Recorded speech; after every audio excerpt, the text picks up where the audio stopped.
Hi, my name is Karen, and I'm an American lay student of Ajahn Suchart, or Ajahn Suchart Abhijato, who's given me his permission to read his books to you for free. Ajahn Suchart's books and talks are always free. Any ads you may see or hear in this recording have been put there by the platform you are using to listen or view with, for its own revenue, in exchange for letting us use their platform for free. Please forgive me for any mispronunciations of names or words, and for any background noises, as I'm just making these recordings in my apartment with an unruly dog in the middle of a city. We are continuing today in recording number 3 in the first chapter on page 47 with the subtitle, Learning to Take Responsibility for Myself. During the Seventh-day Adventist Ekamai years, I moved around quite a bit because we did not have a house in Bangkok. The first house that I lived in was on Soi Prasarnmit, which belonged to a rich man from Hong Kong who had a pharmaceutical company representing Merck, Sharp, and Dome. My father built a house for him in Pattaya, and when my father found out that his son also went to the Seventh-day Adventist Ekamai school, my father asked if he would take me in so that I could go to school with his son. This lasted maybe a semester or a year. After that, my father rented a room on Nars Road to use as a townhouse when he came to Bangkok. The rental was downstairs from the owner's unit. My father would leave a weekly allowance for transportation, food, and my other expenses. I lived alone and took the bus from Sri Praya and connected at Sam Yan to get off at Soi Ekamai. Then I'd hire a pedicab, later a tuk-tuk, to get to the school from there. I basically lived alone. Once in a while, my father would take me to see a movie or something, but he was usually there for only a day or two, so I never had much parental care or guidance. I learned to do everything on my own, knowing my duties, keeping up with my routines, getting up, making my meals, going to school, and doing my homework. Though it may seem strange, I did all these things automatically, living on my own, without ever crying or complaining. Wherever my parents set me to live, I never protested, because I could live alone even from a young age. I lived at the rental for about a year before my father sent me to live at a Chinese school on Captain Bush Alley, near the Central Post Office. This was the school that my mother attended, and it so happened that she knew the principal. Her sister had married the nephew of the school owner, so she asked him if I could board there without enrolling. At this time, there were other children who lived in the Sipraya and Yawaraj areas who were studying at the Seventh-day Adventist Ekamai school. So 5 or 6 of us hired a taxi and each pitched in the 100 baht per month it cost to take us to school in the morning. I lived at the Chinese school for about 2 years before moving to Soi Sukhumvit 61, closer to Ekamai. My father had helped the owner of that house to sell land in Pattaya to build a resort, so he asked if I could live at their house. I stayed there for 4 or 5 years. At each place that I lived, I had to follow their rules. At the last house, I lived in the maids' quarters, ate with the servants, and helped out when they asked. I would help to water the plants, cut the grass, or ride a bicycle to buy things from the market. At times, when there were cars leaving or entering the house, I would help open the gate. The owner helped provide educational and other expenses for another boy from Pattaya. For me, my father paid my tuition and personal expenses, so I just boarded there. I have been thrown into situations which one would not wish for, living apart from my parents, with this and that family. But I could accept these situations without ever asking for anything or for things to be different. Whether my father sent me to live with other people or to live alone, I was not upset and simply adapted. Some people might get upset because they can't adjust. They want to stay with their parents because then life would be happier and their parents could spoil them. When I was boarding with other families, there wasn't anyone to spoil me. But for me, I could accept it and did not object to the situations I was put in. I just went along with them.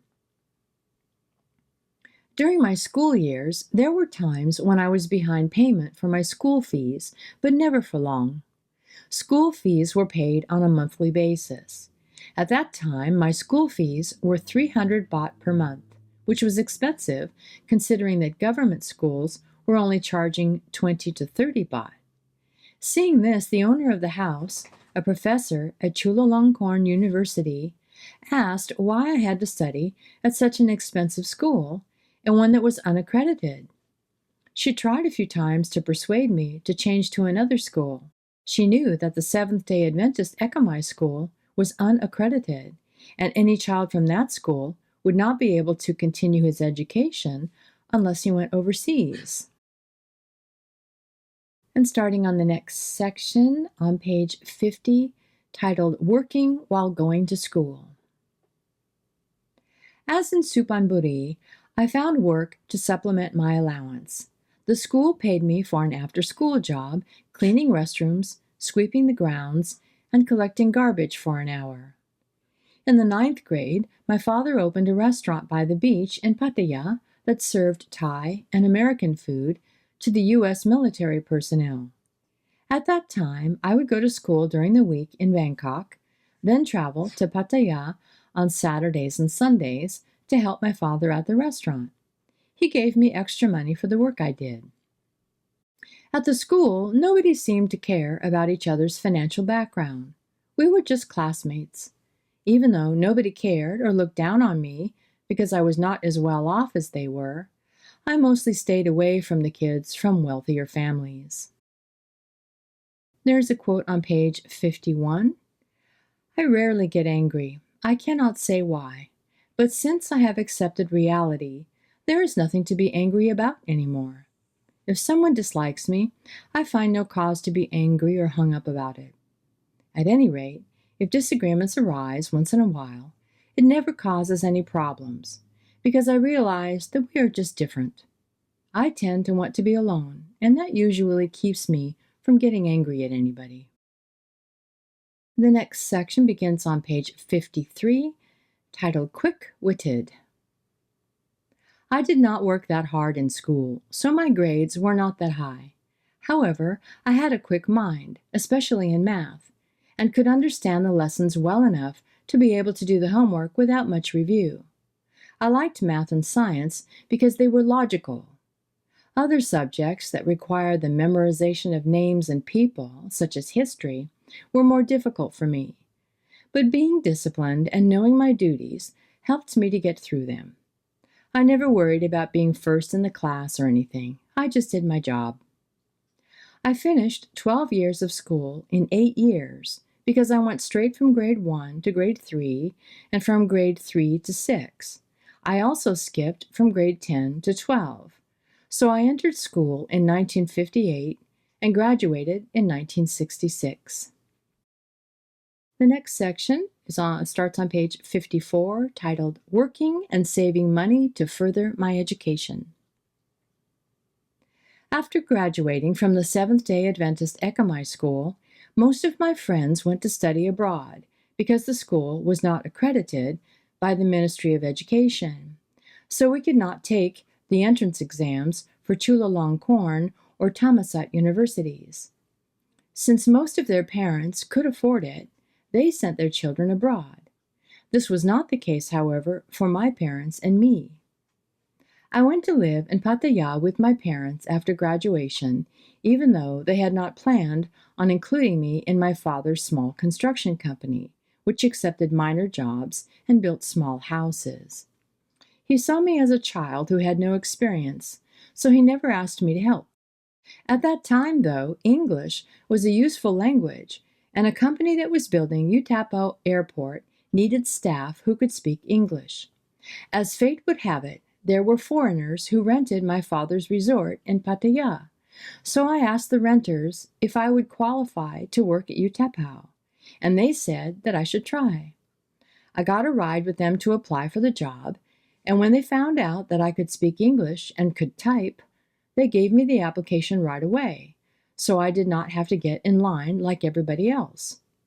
With good support from them, I was quickly hired as a typist in the warehouse. When the people there found out that I could speak English, they sometimes used me as an interpreter or asked me to go to the market in Satayip to get short items such as flashlights and batteries. For 6 or 7 months, I regularly drove to the market to acquire things until purchasing officers arrived and took over the job. I was making good money at this job, working 10 hours a day. The pay scale was a normal rate for the first 8 hours, then 1.5 times for overtime or OT. So my pay equaled 11 hours a day. When I started, the rate was 8 baht per hour, with a 15 baht food allowance, so I was paid about 100 baht per day. Since I lived at home and had no other expenses, I asked my mother to put all my income in the bank. I am one of those children who never spent much time with their parents. Even when I lived with them, working at Utapao, we didn't see each other much. I left for work in the morning and went home just to sleep, so we never talked or did activities together. During the time that I worked at Utapao, most of my classmates from the Seventh-day Adventist Ekamai School had already gone to study abroad. Since my parents could not afford to send me and never knew much about studying abroad or what it would cost, the topic never came up. They figured that I had a job and was happy working. In my own mind, it was not that I longed to go abroad.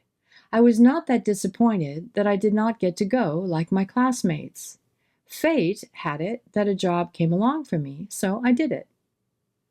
After working at Utapao Airport for a little over a year, I had 30,000 baht saved up, so I thought perhaps it was enough for me to study abroad.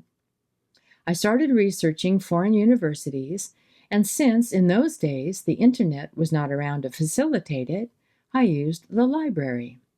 On my day off, I would go to Bangkok and use the American library near Patpong Road called USIS, the United States Information Service. As I studied the information about American universities, I learned that state institutions cost much less than the private ones, and that city colleges cost the least. I found the least expensive colleges charged only $5 per unit, so the tuition for each semester came to about $75. The exchange rate in those days was $1 to 20 Thai baht, so the 1,500 baht per semester would not be a problem for me. Therefore, I applied to city colleges and was accepted to 2. One was a college in San Mateo, south of San Francisco, for the spring semester. But I was not ready to be there in time to begin. The other was for the fall semester at Fresno, where I ended up going. Before sending my applications, I had to take the TOEFL test, and with a background from the Seventh-day Adventist Ekamai School, I passed easily. After the application, the school asked to see my high school grades. Then they sent the I-20 form, and I was able to get a student visa. At that time, there were not a lot of Thai students in the U.S., and I think at Fresno, I was their first student from Thailand. Getting the visa was also easy because I had an acquaintance, a friend of my Seventh-day Adventist Ekamai buddies who worked with a travel agency, so he helped to facilitate a smooth transaction. Again, fate played its role. And there is a quote. I started work at 7 o'clock in the morning until 5:30 in the evening, and I earned about 100 baht per day. I worked 6 days a week, Monday to Saturday. And if my body was up to it, I would work on Sundays too. This was because they paid double on Sundays. This was also due to my desire to study abroad and to experience the world that I had yet to see. I therefore toiled away to save up money for myself. There is another quote on page 57. The question of what path to take was an ongoing one in my mind. I did not consult anyone, though. I thought things through myself and did things by myself. My parents weren't aware of what I was doing. The next section starts on page 59, titled Opening Ears and Eyes. When it was close to the beginning of the fall semester at Fresno in August, I resigned from work and traveled to the United States. The year was 1967. Before I left, I told my parents that I had enough money to live there for 1 year. Of the 30,000 baht savings, I paid 10,000 baht for the plane ticket. With the remaining 20,000 baht, I would take a risk and see what the future would bring. I only told a couple of friends about my trip, but apparently the news got around, and on the day I left, all kinds of friends came to see me off. My father treated us to food and drinks at the airport as a sending-off party for his son. When I got on the plane, loneliness set in, because I saw no familiar faces, and I had never been on an airplane or traveled on a long journey alone before. However, that feeling did not last long. For my trip to the U.S., I bought a JAL, Japan Airlines, ticket for $500, which was 10,000 baht, with the exchange rate at $1 to 20 Thai baht. The journey would be from Bangkok with a layover in Hong Kong and Osaka, and then changing flights in Tokyo for Honolulu before ending up in LA. I could have flown straight to Japan, but I stopped at Hong Kong, even though there was really no need to stop there. I just wanted to see Hong Kong after hearing so much about it. I heard that Thais usually stayed near Nathan Road in hotels where they were familiar with Thai visitors. So I stayed in the downtown area. It was a bit lonely while in Hong Kong because I was by myself, walking around and not shopping for anything. In Osaka, I stayed 2 or 3 nights with a friend from the Seventh-day Adventist Ekamai school who did not go to the U.S., but was training in Japan instead. His father had a shop in Banmo selling electronic goods from Japan. He and a Japanese guide took me around. My friend, who could speak Japanese, helped translate. After I got to school, my friend expressed a desire to study in the U.S., so I sent him an application. He started at Fresno a year after I did, and we also shared an apartment in Fresno. That day I left Osaka to change the plane for Honolulu. There was a typhoon, so we were delayed 3 or 4 hours before leaving. On the plane, when there was turbulence, the air hostess would sit down in the seat next to me, and so we conversed during the flight. She was in her 20s and just started the job. I told her about my plan to study in the U.S. and that I was to make a connection in Tokyo for Honolulu. Before I disembarked, she mentioned that if I ever stopped in Tokyo, she would be happy to show me around. She gave me her address when I asked for it, but no phone number. The Osaka plane arrived in Tokyo at about 7 p.m., so I missed my 8 p.m. connection for Honolulu. The airline provided room and board for the passengers, and because the usually designated hotel was full, they sent me to the Okura Hotel instead, a 5-star hotel, just like the Oriental in Bangkok. As luck would have it, even though I was the only one sent to this hotel, their standard rooms were also full, so they offered me either a Western or Japanese-style suite. I chose the American suite because I was afraid that the Japanese style would have a futon on the floor. They also gave me vouchers for 3 meals, supper, breakfast, and dinner, before boarding the next day. I got to Okura Hotel about 10 p.m. and asked the receptionist how to contact someone in Tokyo if I did not have a phone number. They suggested a telegram, which I sent to let the air hostess know that I had missed my flight, was staying at the hotel, and had a free day the next day.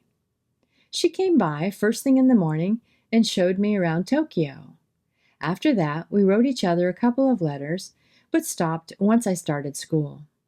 I know her name, and later on tried to look her up, but never found her again. The next section begins on page 62, and it is titled Life is an Adventure.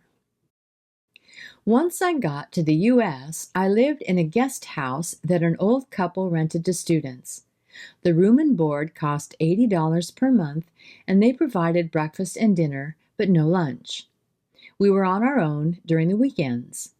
After that, I shared an apartment with several students.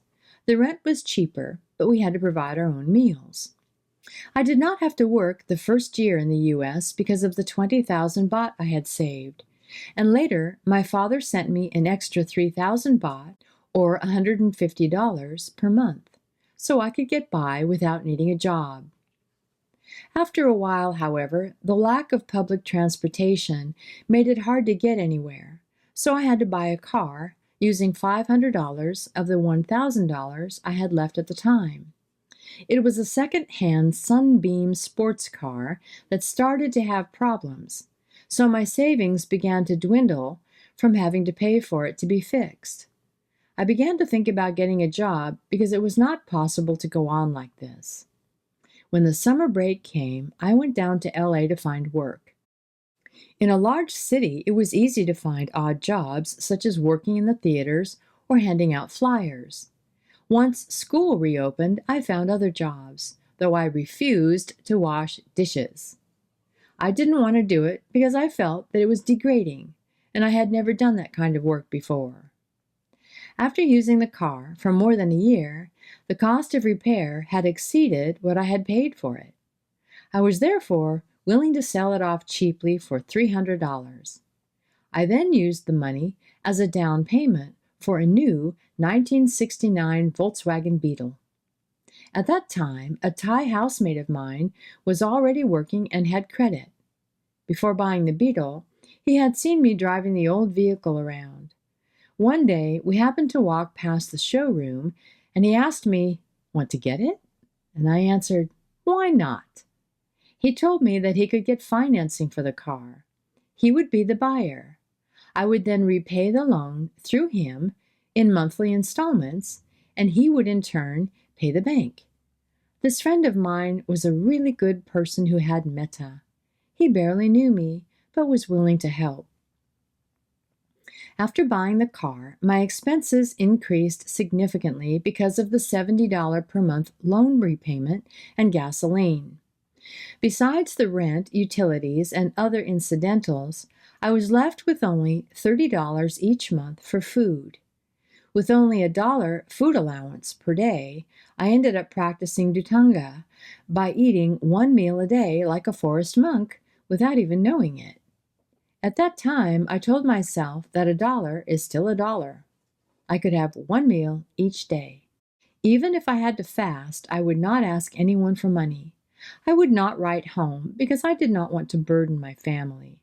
Seeing how hard they had to work, how could I live comfortably? They could only send me so much.